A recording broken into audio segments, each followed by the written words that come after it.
Locked On Fantasy, your daily NFL fantasy podcast. Part of the Locked On Podcast Network, your team every day.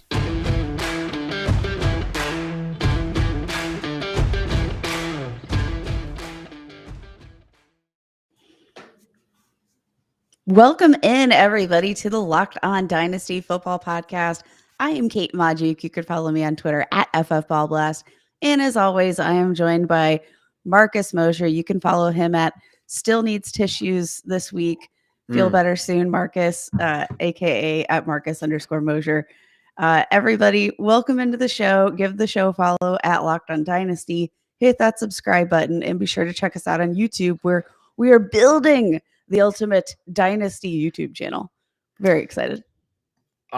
I need tissues because I'm sick, but also because I'm very, very upset about some recent news that we just got, Kate. And we should start here. According to ESPN's Adam Schefter, Derrick Henry suffered a potentially season-ending foot injury on Sunday. He's scheduled to undergo an MRI. This is awful. This just sucks. He was leading the NFL in rushing yards by a ton. He was our number one running back, and now he could be lost for the season. And we're getting to the point where how many more peak Derrick Henry years do we have left? This is incredibly frustrating. It is incredibly frustrating. And I mean, especially with the fact that this could have been the season that really solidified his place in NFL history. Imagine if he had that back-to-back 2,000 rushing yard season, which he was almost on pace to do. But God, it's almost like it's a warning sign to everybody that's, feeding running backs more carries. This is just more incentive for really everybody to get more running backs involved, all these coaches to destroy our fantasy teams with their running backs by committee. This is awful. I don't even know what to say because Derrick Henry is one of my favorite players to watch. I don't know what the Titans do from now because the running backs are like Jeremy McNichols. Well, let's talk about that. Go ahead. Because I think this is where, this is so appropriately timed. The trade deadline is Tuesday. 4 p.m. Eastern, I believe. Yep. They have essentially a day and a half to get a trade done. And they very desperately need to get a trade done. They finally, I think they might be one of the worst winning teams right now in the NFL. I'm not sure I totally believe in their record at this point, but they're strongly in contention for a playoff berth. So you have to make a move. There's no way they're relying on Jeremy McNichols, Darrington Evans. No, you can't. Those are scat backs. I don't think you can rely on them, especially when this is such a rush heavy team. So, I mean, what do they do? Let's look at some of the losing teams out here. I think we could be in for a big monster trade, right? Yeah. Let's just go through some names that would make sense. What about Ronald Jones in Tampa Bay? I think that would make sense. I think that would make sense. I don't think Ronald Jones would quite get the job done, but there is probably no player that had less value to his current team that you could probably buy at a discount. Now, there's other guys out there would Chicago trade away Damien Williams? That's not exciting at all, but is that somebody who could potentially be of interest? Would Chicago trade away David Montgomery? Probably not, right? Because he's on a rookie contract. That's fair. That would be a really fun move to see now that Khalil Herbert's just doing his thing. Honestly, I think maybe there were two backfields that I thought were very oversaturated. One of them being the Houston Texans, obviously with the trade of Mark Ingram, that alleviates that problem a bit more. They could still use the draft picks, but I don't know that they're going to be able to afford to lose another running back there. So I do think probably the next backfield up would be the Tampa Bay Buccaneers, because it just doesn't feel like there's really any other team that has that kind of depth at the running back position.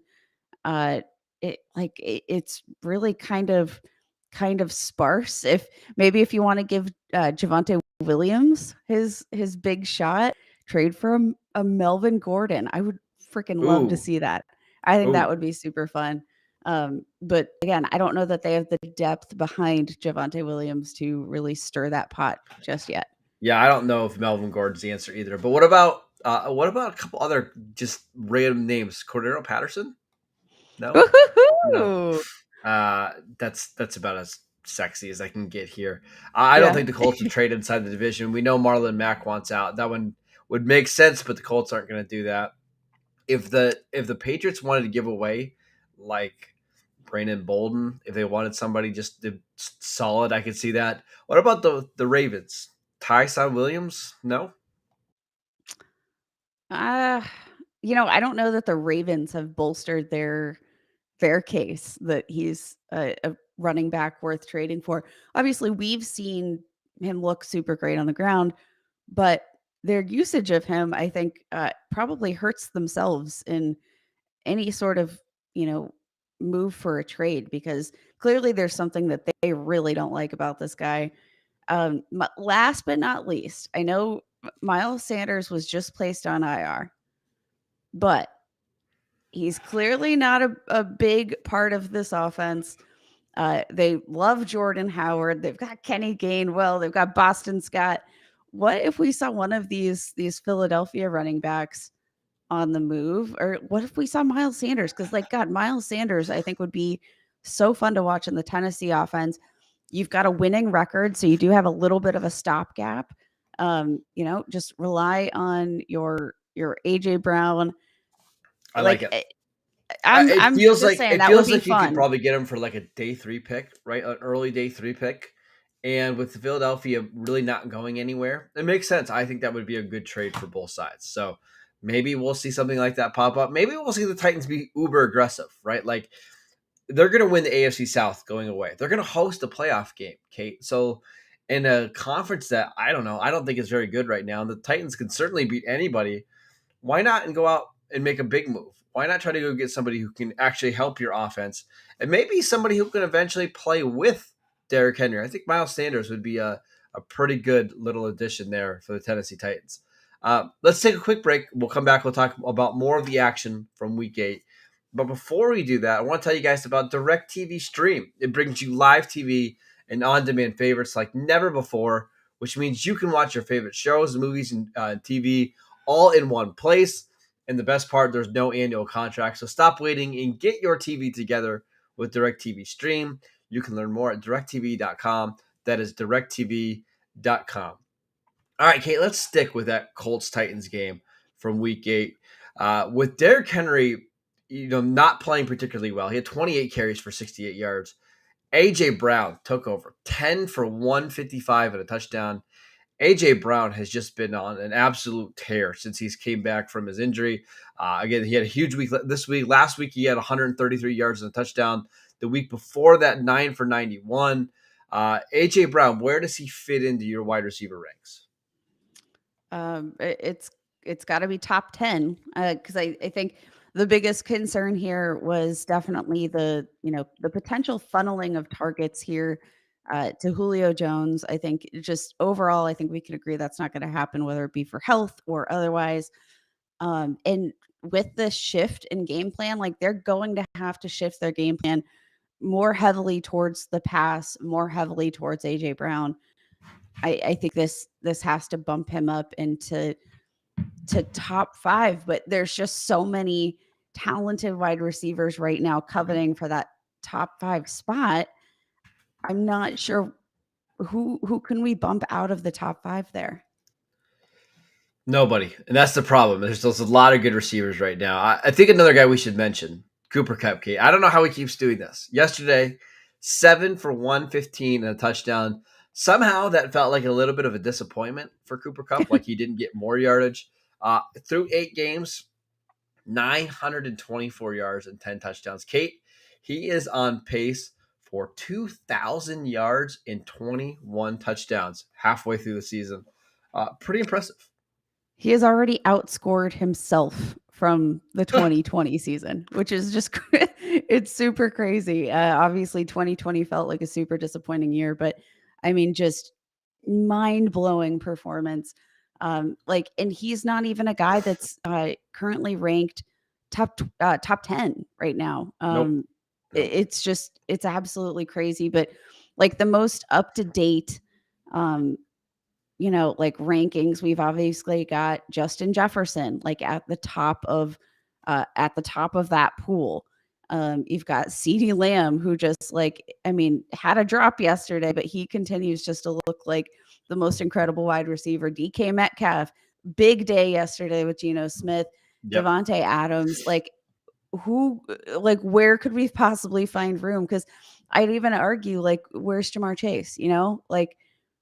There's just not enough room for all of these talented wide receivers. But I still feel like he needs to be up there. I know, man. It's just so top heavy right now with receivers. It's unbelievable. All right, let's get to some other notable performances from Week 8. Mike White, is this the most surprising name that we've mentioned on this show? 37 of 45 for 400 yards, 3 touchdowns. His leading receiver was out of this game. It was Corey Davis. So, do you know who had the most receiving yards for the Jets? I don't. Was it Michael Jameson Carter? Michael. Oh, I actually did not know that. That's incredible. 9 for 95 through the air, 15 for 77 and a touchdown on the ground. Michael Carter, is he a real thing, or is this just a one-game fluke for him? No, I absolutely think he's a real thing. The game itself, the game script might have been pretty fluky, but I do think that, this is a guy that's been looking much better than the box score indicates for several weeks now. He's looked really good on the ground. It's just a matter of the fact that he's on, a poor offense, but you get to see what he can do when they're actually capable of moving the ball, which apparently the only missing ingredient there was Mike White. Who would have thought? I don't know, but if there's an opportunity here to be had, I think, gosh, there's a really nice case to be made for Michael Carter. Is there any concern that you have about just his overall size and his ability to take on that lead role, or do you think his ability as a receiver is enough to sort of offset any of those concerns? I'm not really worried about it because we're seeing it right now in Detroit with DeAndre Swift. Like, they can just give him this much work in the passing game and he's fine. Kate, over the last 2 weeks, 17 receptions for Michael Carter, 162 yards, adding on 114 yards on the ground and a touchdown. This might be a real thing for the rest of this year. We might get a RB1 from the Jets because of just sheer passing volume. And especially if Mike White is a quarterback who loves to kind of dink and dunk the ball down the field, I think he's going to be a pretty nice little option. Any other guys from Week 8 you want to mention?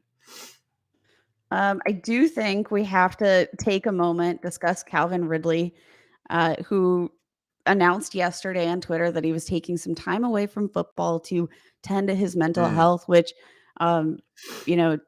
just kudos because I think we've been trying to create this culture where players feel the ability to be able to express that they need to tend to their mental health. There's been this whole push to make that a more acceptable movement. Yeah. Calvin Ridley. Gosh, I have Derrick Henry on the brain. Excuse me. Calvin Ridley, he's taken a few games away from personal reasons. We don't know what those are, and we don't really need to know. It doesn't matter for us, but wishing the best to Calvin Ridley. I like the fantasy football impact. I think we already know it. It's Kyle Pitts to the moon. Yeah. Do we think Calvin Ridley comes back at any point this year? I don't think there's really any way to say. You should probably plan on him not, right? I think you should plan for him not, and if he does, it's a pleasant surprise, which is unfortunate because we saw him absolutely ball out last season, and it was something to behold. But I think whatever he's dealing with, good luck and intending to your mental health, Calvin. We look forward to seeing you back on the field quickly. I know this is not the most important thing to talk about at all, but how do you handle Calvin Ridley in a dynasty league right now with so much uncertainty? Do you just treat it as like it's an injury and he's probably not going to be back? Do you assume that he will be back in 2022? If you have Calvin Ridley, are you trying to trade him? If you don't, are you trying to go after him? What are you trying to do in this situation? I like in a dynasty league. I mean, Calvin Ridley's been one of my absolute favorite options. I pegged him for, a huge season this year. He's one of my favorite guys, and he's a talent that I believe in. So he's a guy that I feel comfortable trading for. I think it's just a matter of you don't know when he's going to be back, and I think you need to treat it as such. Treat it like an ACL. Plenty of questions there, but is there hope that they return in full form? Absolutely. I think that's a really, really good way to attack this situation. All right, let's take one more quick break so we can tell you guys about Bet Online. We are back and better than ever with a new web interface for the start of the basketball season and more props, odds, and lines than ever before. Bet Online remains your number one spot for all the basketball and football action this season. Head to the website or use your mobile device to sign up today and receive your 50% welcome bonus on your first deposit. Just use promo code LOCKEDON to receive your bonus. BetOnline is the fastest and easiest way to bet on all of your favorite sports. We also want to tell you guys about Built Bar. You guys know Built Bar. It's the best tasting protein bar out there. It's hard to even explain it. Real chocolate, amazing flavors. It's just a great combination of low calories, high protein, and low sugar with no crazy additives. Best of all, they taste fantastic. Go to BuiltBar.com and use promo code LOCK15 and you will get 15% off your next box at BuiltBar.com. All right, Kate, I'm just going to name a couple just random quick players from Sunday. You give me your thoughts and we'll move on. First and foremost, Cooper Rush, 24-40, 325 yards, 2 touchdowns. Fantastic. I think maybe I don't really see the long-term value here. Obviously, no. Dak's the guy unless they trade him, but congratulations to Cooper Rush, because that was a fantastic performance and a really clutch game winner. Fantastic. That's what you want out of your backup. He doesn't have any long-term value, but what he did, he was good enough to get the ball to the Cowboys playmakers, right? Amari Cooper, 8 for 122 and a touchdown. CeeDee Lamb, 6 for 112. Cedric Wilson, 3 for 84 and a touchdown. So if Dak happens to miss more time or he gets re-injured again, I think you don't have to dramatically downgrade those Cowboys weapons without Cooper or without Dak Prescott. Now, Dalton Schultz did fall off. He was 2 of 11. So a slight downgrade for a couple guys, but for the most part, you can leave those guys in your lineup. Justin Jefferson, 2 for 21. That's all he did in this game against the Cowboys. Is that concerning? I don't think so. I mean, the Cowboys have been playing really good defense. We saw, Justin Jefferson, though he didn't translate anything into fantasy football production necessarily. He was still involved. He was still on the field. We saw him leave briefly for some sort of injury. I don't think we ever really figured out what that was, but I just think the Cowboys were playing good defense and they were playing tight enough coverage on Justin Jefferson that I'm not super worried. All right. Next one, Damien Harris. He scored a touchdown in every single game in the last 4 weeks, 23 for 80 on the ground. Still not doing really any work as a pass catcher, but what are your thoughts on Damien Harris going forward? You play him. He's just he's a plug and play. I mean, his workload really just speaks for itself. He is their workhorse running back, and I think the fact that he saw 23 carries in a game that was pretty close, like in week 7 when they were playing the Jets and Belichick was running up the score. We saw all these running backs get involved and everybody looked fantastic, but when it came down to like a decent matchup of a game, that Damien Harris was the guy. I think he's just a solid RB2 with a high upside for the rest of the season. We also got some news on Derrick Henry. It's a broken 5th metatarsal, which is typically like an 8 to 10 week injury. So probably out for the rest of the fantasy season, potentially back for the NFL playoffs. So just wanted to update you there. A couple more guys, Kate. this Carolina offense, I don't know what's happened to it. DJ Moore, 4 for 59. Okay, whatever. Robbie Anderson, a big goose egg. Is the Robbie Anderson dream dead in Carolina? Yes. Yeah. I don't know what happened. Nothing else to say. I don't know what happened. Sam Darnold happened. Sam Darnold happened. The Atlanta Falcons. I just need a T-shirt that says Sam Darnold. Sam Darnold. It happened. Falcons, without Calvin Ridley at home, managed to have 131 passing yards against the Panthers. The leading receiver, Tajay Sharp, 5 for 58. Kyle Pitts had 6 targets, 2 for 13. Nothing for Russell Gage. Absolutely nothing, despite playing almost every snap. What's going on in Atlanta? Why is this passing attack so bad right now? I don't know. I mean, Matt Ryan doesn't look like Matt Ryan of his former self. He looks like the ghost of Matt Ryan. This team just doesn't really seem to have an identity, and I think that's the biggest problem. I think Calvin Ridley was probably the closest thing they had to an identity. I don't really want many, like, obviously you want Kyle Pitts, you want Cordarrelle Patterson because he's touching the ball, but in terms of just like establishing themselves as an NFL offense, there's not much that I want a piece of right now. The Falcons should have drafted a quarterback, but they were convinced that Matt Ryan still had a few good years left, and they were in denial, and that's rough, right? Denial is more than just a river out in Egypt. Hey. All right, a couple more things to point out. Elijah Mitchell, 18 for 137 in a score. He's pretty clearly the lead back there. The only other player that got carries for 49ers, JaMychal Hasty, 3 for 4. It's Elijah Mitchell's backfield going forward. How comfortable do you feel, Kate, that he's going to stay in that lead role? I feel pretty comfortable because I think Kyle Shanahan seems to get his players really comfortable. When he puts them up in the doghouse, he goes all out.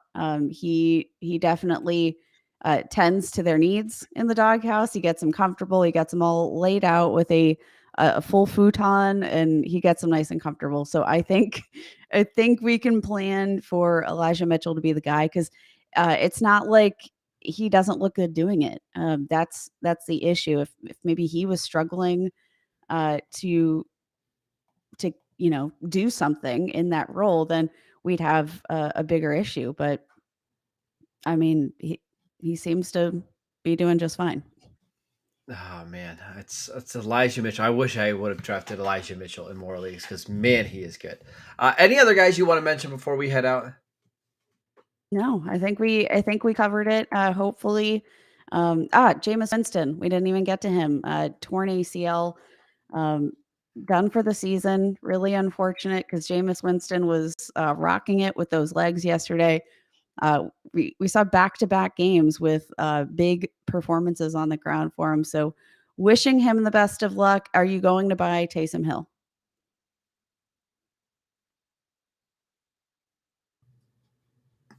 All right, Kate, do you think we should head out?